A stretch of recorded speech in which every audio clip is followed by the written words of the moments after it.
Imagine waking up one morning and finding a fence across your driveway, blocking you from your own land. No warning, no explanation. Just a locked gate and a smug HOA sign telling you to turn around. Most people would get mad. Me? I built a toll booth and started charging them to use my road. Let me tell you something wild. I never thought I'd be running a toll booth from my own driveway. Yep, you heard that right. A toll booth on my land. But trust me, I didn't get here by choice. I was forced into it by the most petty, power-hungry group of people I've ever dealt with, the HOA. You see, this all started a few months ago when the new homeowners association board decided they didn't like the fact that I had access to a gravel road that ran through the edge of the neighborhood. It's the same road I've been using for years, long before those houses were even built. That gravel path? It's my connection to the main road, my way in and out of my own ranch.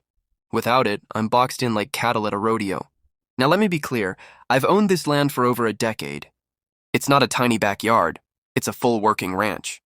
We're talking acres of open land, cattle, a couple horses, and some chickens that think they run the place. It's been my sanctuary, quiet, peaceful, and private. Just me, my animals, and the sound of the wind through the trees. Then one morning, out of nowhere, I come home from a supply run, and what do I see? A brand new metal fence with a locked gate, stretching right across the gravel road like some kind of prison barrier. No call, no email. Not even a courtesy knock on the door. Just a big old gate standing between me and my property. And get this, they had the nerve to slap a big white sign on it that read, "Show access only, all others will be towed." I laughed at first, thinking it had to be a mistake. I mean, who does that? But no, they were serious. They said the road now belonged to the association. Just like that. As if they could wave a wand and erase my access. That was the moment I knew. They messed with the wrong rancher. I wasn't about to let some clipboard warriors block me from my own land. They wanted a battle? Well, partner, I was about to give them one, ranch style. Let me rewind a bit and explain how this absurd situation even started. Because if you're sitting there wondering how someone ends up putting a toll booth on their own driveway, trust me, I've asked myself the same thing. That road they blocked? I've been using it for over 10 years.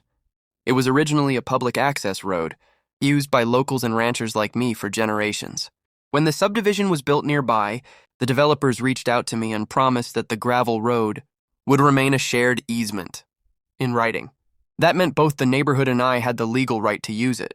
I didn't sign anything that said otherwise. There was no sale, no agreement, no handshake. That road was part of my life.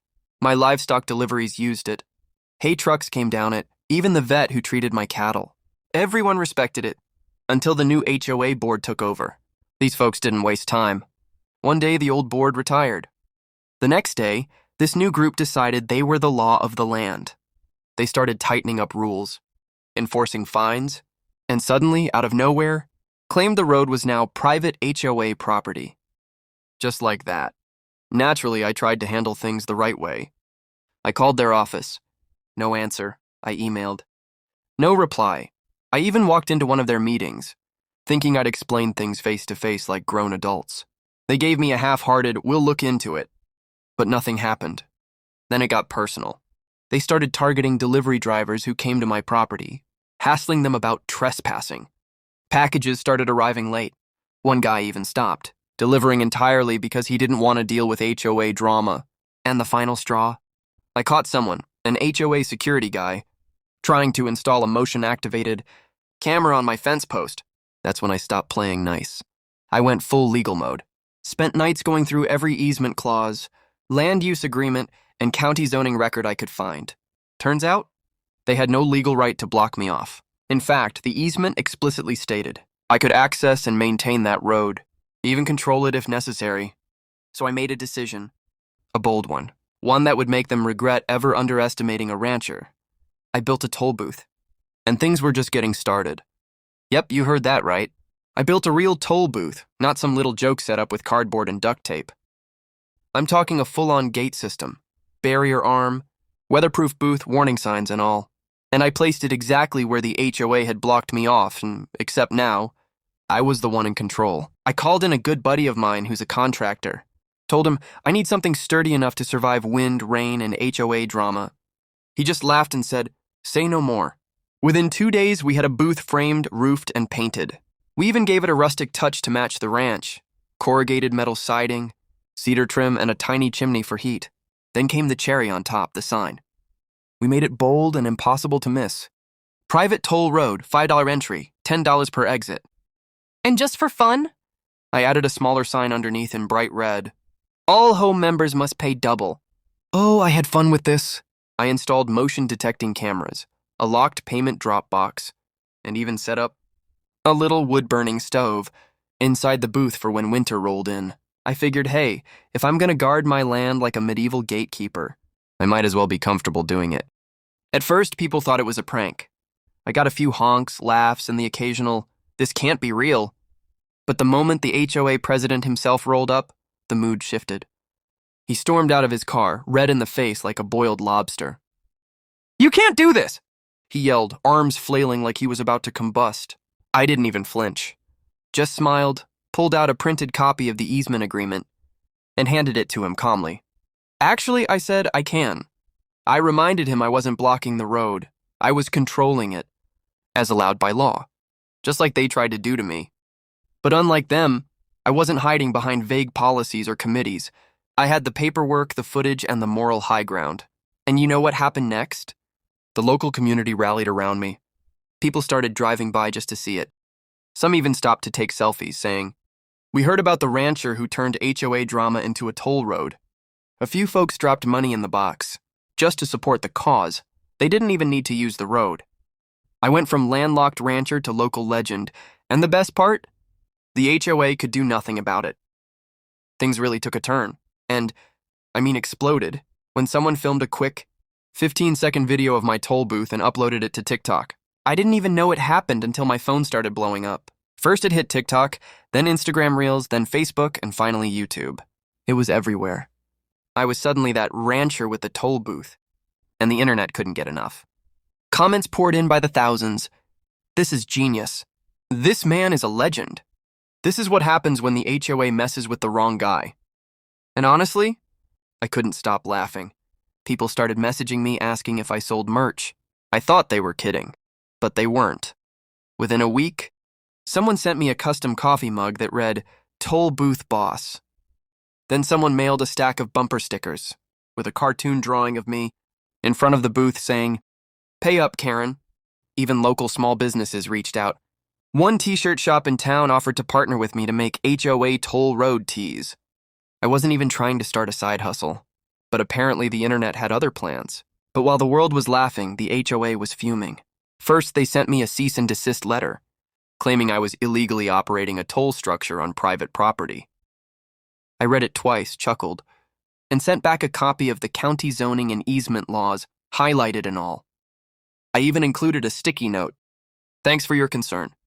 I'm still in the right." Then they tried calling the sheriff. Yep, they actually tried to report me to law enforcement. The sheriff came out one sunny afternoon, real casual, boots covered in dust. He walked over, looked around at the booth, the sign, the camera, the payment box, and then glanced at my documents. He smiled, nodded, and said, "Well, looks like it's your land. Carry on." It was glorious. Then, as if things couldn't get crazier, a local news station pulled up in a van with a camera crew. They did a full story, right there at the gate. The headline on TV? "Rancher turns HOA battle into side hustle." I'm not even mad at that headline. In fact, I might make that into my next t-shirt. At that point, it wasn't just about land access anymore. It was about principle, humor, and standing up to the kind of petty authority that thought it could fence me out of my own life. Look, I never set out to become some sort of anti-HOA crusader. I wasn't trying to go viral, sell mugs, or get featured on the local news. All I wanted was to live in peace, do my chores, feed my animals, and enjoy the land I worked hard to own. But life's funny like that. Sometimes, peace only comes after you stand up and fight for it. Here's the truth. Bullies come in all shapes and sizes. They're not always loud or aggressive. Sometimes they wear name tags, hold clipboards, and sit at folding tables during HOA meetings. And they think because they have a title, they can throw their weight around. But what I've learned through all this is simple. If you don't stand your ground, they'll walk all over you. What I did wasn't about revenge, it was about drawing a line. I didn't raise my voice. I didn't break the law. I didn't even block their access. I just used the same logic they tried to use on me and added a little creative rancher twist. The toll booth wasn't just a gate. It was a statement. You don't get to bully people out of what's rightfully theirs. And guess what? It worked. After months of back and forth, public pressure, media attention, and a whole lot of embarrassment on their end, the HOA finally backed down. They reached out. And after some tense negotiations, with lawyers and everything, when we reached a settlement, they agreed to remove the gate they put up and formally acknowledged my easement rights in writing. The road is now officially protected. No more fences, no more hassle. But I'll be honest with you, I kinda miss the toll booth. People still stop by, and folks who saw the video or read the story, they roll down their windows and ask, "Hey, is this the place where the rancher beat the HOA?" I smile every time. Yep, that's me, the toll booth boss. And who knows? I might just keep it up as a little tourist attraction. Maybe add a few hats and t-shirts for sale. It's not every day. A quiet rancher makes national headlines for outsmarting a homeowners association. So here's my advice to you. Know your rights. Stay calm, get creative, and never ever back down. Because sometimes the best way to fight back is with a toll gate and a smile. So next time someone tries to fence you out of your own life, don't just get mad, get creative. Maybe you won't build a toll booth, but whatever you do, make sure they never forget who they messed with. And hey, if you ever find yourself driving past my ranch, bring $5. I'll be waiting. If you like this story, make sure to hit that like button, subscribe for more, and share it with someone who could use a good laugh or a little reminder to stand their ground.